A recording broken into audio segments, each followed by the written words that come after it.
بسم اللہ الرحمن الرحیم۔ پتہ ہے یہ غم بار بار کیوں آستاتے ہیں؟ کبھی کبھی ایسا ہوتا ہے کہ ہر طرف سے تھک ہار کر،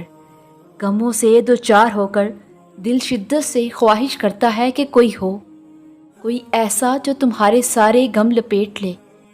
جب ہر کام ادھورا رہ جائے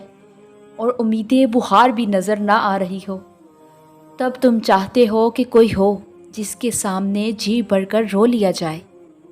اور پھر تم ادھر ادھر نگاہیں دوڑاتے ہو۔ دنیا انسانوں سے بری نظر آتی ہے، لیکن کسی کے پاس بھی وہ کندھا نہیں جو تمہارے غم سمیٹ لے۔ کوئی ہاتھ ایسا نہیں جو تمہارے آنسو پوچھ سکے،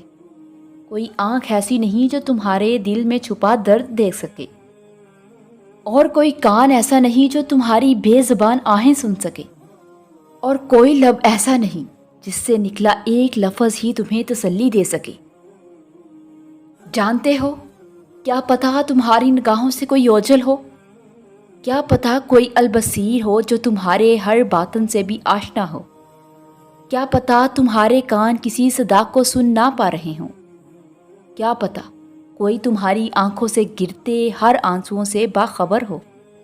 اور کیا پتہ کوئی ہو جو ہر لمحے تم سے کلام کر رہا ہو، کیا پتہ کوئی ہو جو ہر لمحہ تمہیں تسلیاں دے رہا ہو، اور کیا پتہ کوئی بار بار کہہ رہا ہو کہ مجھ سے مانگو میں دوں گا،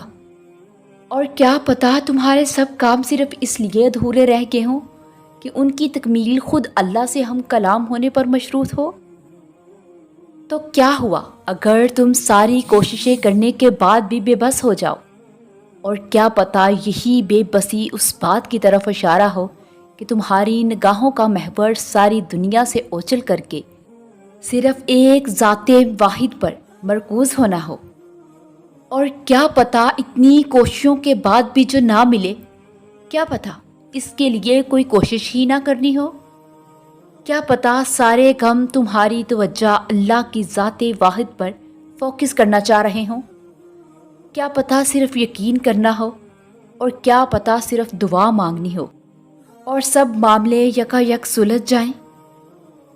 اور یہ غم الارم کی طرح کام کرتے ہیں کہ جب اللہ سے توجہ ملنے لگتی ہے تو وہ تمہیں کسی غم میں مبتلا کر دیتا ہے،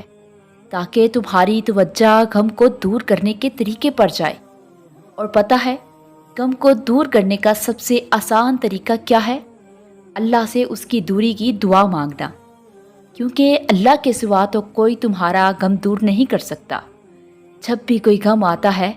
تو تمہاری نگاہیں خود بخود بارگاہ الہی کی طرف سوال کرنے لگتی ہیں، اور یہی تو اس غم کا ری ایکشن ہے۔ قرب الہی کی طرف تو تم تب ہی چاہتے ہو، اور یہ راز ہر کوئی کیسے جان سکتا ہے کہ یہ غم ہی تو انڈائریکٹلی خوشی کی وجہ ہیں، یہ غم ہی تو دراصل کامیابی کی رازدار ہیں، اور انہی غموں کے پیچھے ہی تو